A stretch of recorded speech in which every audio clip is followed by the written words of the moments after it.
ভারতবর্ষের এমন কিছু তীর্থস্থান রয়েছে যেখানে শুধু ধর্ম নয়, অনুভব করা যায় এক অদ্ভুত শক্তির উপস্থিতি। এমনও এক স্থান পশ্চিমবঙ্গের বীরভূম জেলার ছোট্ট একটি জনপদ তারাপীঠ মন্দির। কিন্তু প্রশ্ন হলো, কেন লক্ষ লক্ষ মানুষ প্রতি বছর তারাপীঠে ছুটে আসেন? কেন শত শত বছর ধরে সাধক, তান্ত্রিক, সন্ন্যাসী এবং সাধারণ ভক্তরা এই স্থানকে অলৌকিক বলে মনে করেন? কেন এখনো পর্যন্ত গভীর রাতে তারাপীঠের মহাশ্মশানের নাম শুনলে আজও অনেকের শরীরে কাঁটা দিয়ে ওঠে? কেন মা তারার মূর্তি পৃথিবীর অন্য সব দেবী মূর্তির থেকে সম্পূর্ণ আলাদা হয়েছে? আর কেনই বা বলা হয় তারাপীঠ শুধু মন্দির নেই, এখানে আজও জীবন্ত শক্তির স্পন্দন অনুভব করা যায়? আজকের ভিডিওতে আমরা জানবো তারাপীঠের ইতিহাস, পৌরাণিক কাহিনী, তন্ত্র সাধনা, ব্যামাখাপার অলৌকিক জীবন, মহাশ্মশানের রহস্য উন্মোচন করব এবং কিছু তথ্য যা হয়তো 90% মানুষ জানেন না, যে তারাপীঠ সম্বন্ধে, যে তারাপীঠে এত কিছুই রয়েছে। ভিডিওটি শেষ পর্যন্ত দেখুন, কারণ শেষের তথ্যটি আপনার তারাপীঠ সম্পর্কে ধারণা বদলে দিতে পারে। নমস্কার, আমি পরমেশ্বর শাস্ত্রী। আপনি যদি আমার চ্যানেলে প্রথম হয়ে থাকেন তাহলে অবশ্যই করে চ্যানেলটিকে সাবস্ক্রাইব করে রাখবেন, কেননা এই ধরনের ভিডিও আমি প্রতিনিয়ত আপলোড করি। প্রথমে আমরা জানবো যে তারাপীঠ নামের অর্থ কী। তারা শব্দের অর্থ যিনি কিনা উদ্ধার করেন, যিনি বিপদ থেকে রক্ষা করেন, যিনি অন্ধকার থেকে আলোর দিকে নিয়ে যায়। শক্তিতত্ত্বে মা তারাকে আদ্য শক্তির এক বিশেষ রূপ হিসাবে মানা হয়। আর পীঠের অর্থ হলো শক্তিপীঠ, অর্থাৎ মা তারা শক্তির আসন।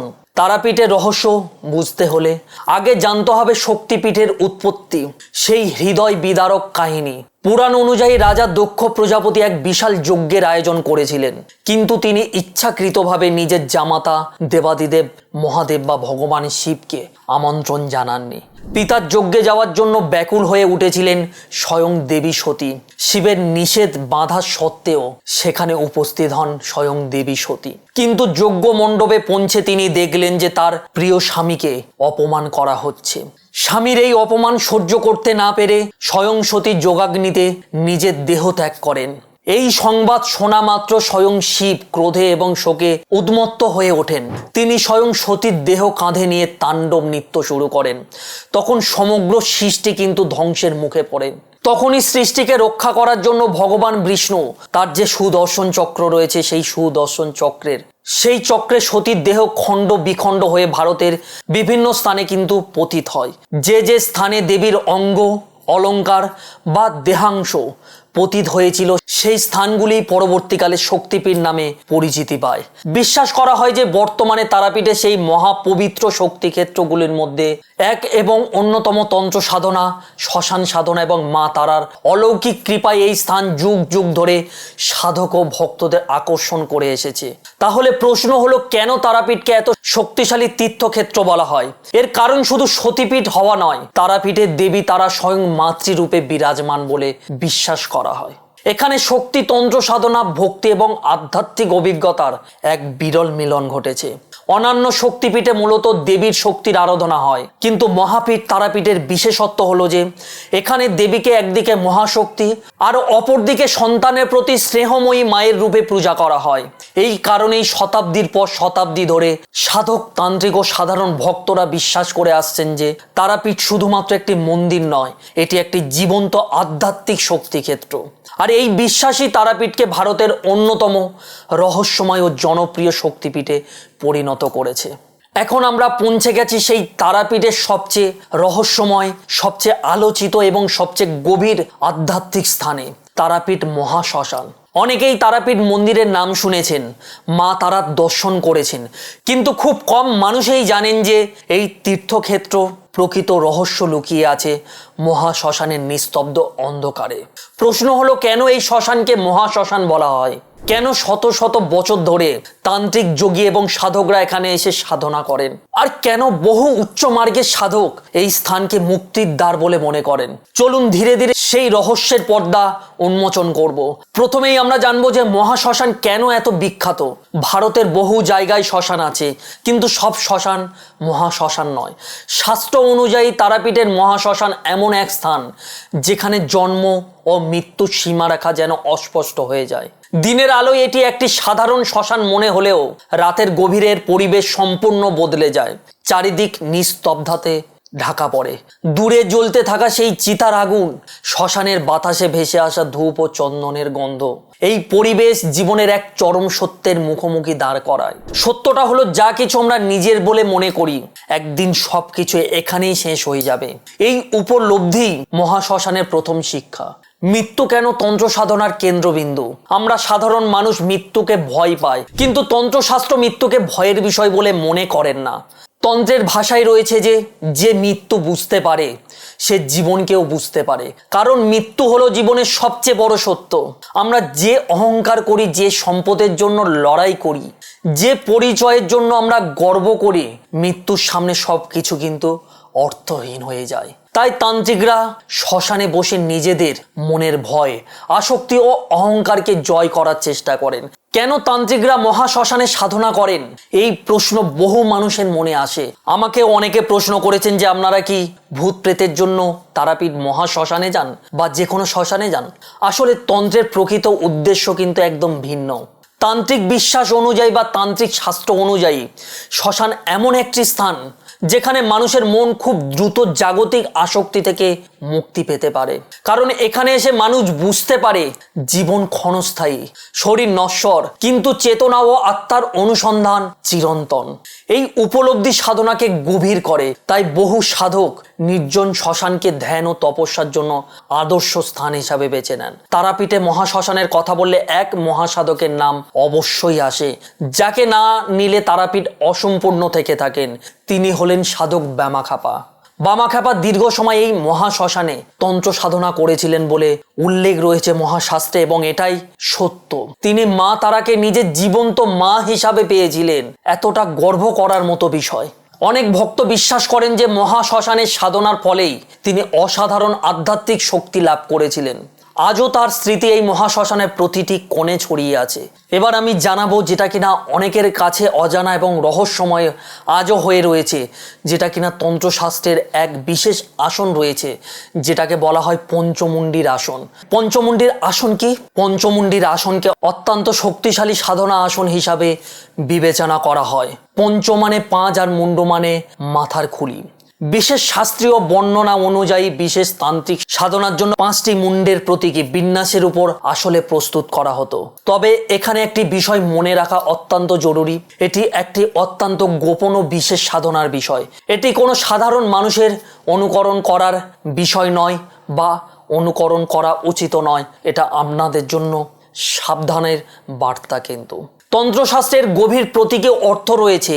এই 5 মুন্ড মানুষের 5টি প্রধান দুর্বলতা ও সীমাবদ্ধতার জয়ের প্রতীক বলেও কিন্তু আমাদের শাস্ত্রে ব্যাখ্যা রয়েছে, বা গুরুদেবের কাছ থেকে যতটুকু আমি জেনেছি বা শুনেছি।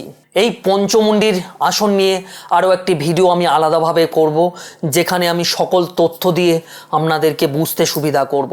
আজকে আমি সংক্ষেপে বলছি তারাপীঠের রহস্য উন্মোচনের জন্য, যাতে তারাপীঠ কি, কেন এত বিখ্যাত সেটুকু আপনাকে জানাতে পারি। এবার শাস্ত্র কি বলছে যে শ্মশানকে কেন মুক্তির স্থান বলা হয়? কারণ এখানে এসে মানুষ উপলব্ধি করতে পারে আমি শরীর নয়, আমি সম্পদ নয়, আমি পদমর্যাদা নয়। এই সব পরিচয়ের ঊর্ধ্বে একটি চিরন্তন সত্তা রয়েছে। যখন মানুষ এই সত্য উপলব্ধি করতে শুরু করে, তখন তার মধ্যে এক নতুন চেতনার জন্ম হয়। হিন্দু দর্শন এই উপলব্ধিকে মুক্তির পথের প্রথম পদক্ষেপ বলা হয়।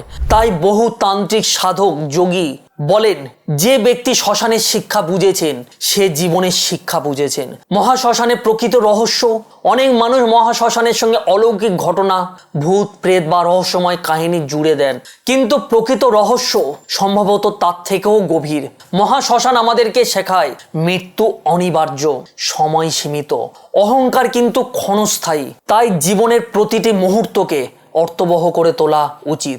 তাই এই কারণে শতাব্দীর পর শতাব্দী ধরে মহাপীঠের মহাশ্মশান শুধু একটি শ্মশান নয়, এটি আত্ম উপলব্ধির এক মহাবিদ্যালয়, যেখানে মানুষ জীবনে শেষ সত্যের মুখোমুখি হতে শেখে। তারাপীঠের নাম শুনলেই আমাদের চোখের সামনে ভেসে ওঠে প্রথমে মা তারার মন্দির, মহাশ্মশান এবং সাধক বামাখ্যাপার স্মৃতি। কিন্তু দিনের চেয়ে রাতে তারাপীঠে ঘিরেই মানুষের কৌতূহল অনেকটাই বেশি। অনেকেই জানতে চান যে রাত গভীর হলে তারাপীঠে আসলে কি হয়। প্রথমেই বলে রাখি, ভৌতিক গল্প বা রতিরঞ্জিত কাহিনী নয়, বরং প্রচলিত বিশ্বাস, আধ্যাত্মিক ঐতিহ্য এবং সাধনা পদ্ধতির কথা বলবো, যতটুকু আমি গুরুদেবের কাছ থেকে জেনেছি। দিনের ব্যস্ততা কমে যাওয়ার পর তারাপীঠে এক অন্যরকম পরিবেশ তৈরি হয়। চারিদিকে নীরবতা, মন্দিরের ঘণ্টার ধ্বনি, ভক্তিময় পরিবেশ মানুষকে এক গভীর আধ্যাত্মিক অনুভূতির মধ্যে নিয়ে যায়। তন্ত্রশাস্ত্রে রাতকে, রাতের অন্ধকারকে সাধনার বিশেষ সময় বলে মনে করা হয়, কারণ রাতের নির্জনতা মনকে সহজে একাগ্রতা হতে সাহায্য করে। এই কারণে বহু সাধক ও বহু ভক্ত রাতের সময় জপ করেন এই শ্মশানে বসে, ধ্যান এবং বিশেষ উপাসনায় মগ্ন থাকেন, বিশেষ তন্ত্র নিয়ে। বিশেষ করে তারাপীঠের মহা শ্মশানকে ঘিরে বহু আধ্যাত্মিক বিশ্বাস প্রচলিত রয়েছে। বহু তান্ত্রিক বা শাস্ত্রে বা আমার গুরুদেবের বিশ্বাস করেন যে রাতের নীরবে পরিবেশে সাধনা করলে মন দ্রুত জাগতিক চিন্তা থেকে মুক্ত হতে পারে এবং ঈশ্বর চিন্তায় স্থির হতে পারে। এবার আমি আসবো অমাবস্যার রাতের কথায়। তারাপীঠে অমাবস্যার রাত অত্যন্ত গুরুত্বপূর্ণ বলে বিবেচিত হয় তন্ত্রশাস্ত্রের জগতে। এই রাতে বহু ভক্ত এবং সাধক মা তারার আরাধনা করেন। বিশ্বাস রয়েছে যে এখানে এই সময় ভক্তি ভরে যদি আপনি প্রার্থনা করেন, মানসিক শক্তি, আধ্যাত্মিক উন্নতির পথ সুগম হবে। আবার কালী পুজোর রাত তারাপীঠে এক বিশেষ মাহাত্ম্য বহন করে। হাজার হাজার ভক্তের সমাগম, মন্ত্রোচ্চারণ, পূজা এবং প্রদীপের আলোয় পুরো এলাকা যেন এক অলৌকিক ভক্তিময় পরিবেশে রূপান্তরিত হয়। তবে তারাপীঠের রাতের আসল রহস্য হয়তো কোনো অদ্ভুত ঘটনা নয়, বরং সেই পরিবেশ যা মানুষকে মনে করিয়ে দেয় জীবন ক্ষণস্থায়ী কিন্তু আত্মার অনুসন্ধান চিরন্তন। এই কারণেই হয়তো আমার গুরুদেব বলেছিলেন যে দিনে তারাপীঠ দর্শনের স্থান আর রাতে তারাপীঠ অনুভবের স্থান। আর এই সেই অনুভূতির টানেই শতাব্দীর পর শতাব্দী ধরে অসংখ্য মানুষের, অসংখ্য তান্ত্রিকের আধ্যাত্মিক পরিবেশ অনুভব করতে এখানে ছুটে আসেন। আজ আমরা জানলাম যে তারাপীঠের ইতিহাস, শক্তিপীঠের মাহাত্ম্য, মহাশ্মশানের গভীর তত্ত্ব এবং রাতের তারাপীঠের আধ্যাত্মিক যে গভীর পরিবেশ সম্পর্কে। কিন্তু এত কিছুর পরেও তারাপীঠের প্রকৃত রহস্য কোনো বইয়ের পাতায়, কোনো কাহিনীতে বা কোনো ভিডিওতে সম্পূর্ণ ধরা বা বলা সম্ভব নয়। কারণ তারাপীঠ শুধু একটি মন্দির নয়, এটি একটা অনুভূতি। এখানে কেউ আসেন মায়ের দর্শনের আশায়, কেউ আসেন শান্তির খোঁজে, কেউ আসে আবার মুক্তির সন্ধানে, আবার কেউ আসেন জীবনের অমীমাংসিত প্রশ্নগুলোর উত্তর খুঁজতে। কেউ অলৌকিকতা খুঁজে পান, কেউ খুঁজে পান নিজের অন্তরের শক্তিকে। হয়তো এই কারণেই শত শত বছর ধরে মা তারার চরণে মাথা নত করতে ছুটে আসছেন লক্ষ লক্ষ মানুষ। তারাপীঠ আমাদের শেখায় জীবন ক্ষণস্থায়ী কিন্তু বিশ্বাস অমর, শরীর নশ্বর কিন্তু আত্মার অনুসন্ধান চিরন্তন। আর অন্ধকার যতই গভীর হোক না কেন, মায়ের কৃপা মানুষকে আলোয় পৌঁছে দেওয়ার পথ দেখায়। আপনি যদি কখনো তারাপীঠে গিয়ে থাকেন তাহলে কমেন্টে লিখুন আপনার অভিজ্ঞতা কেমন ছিল।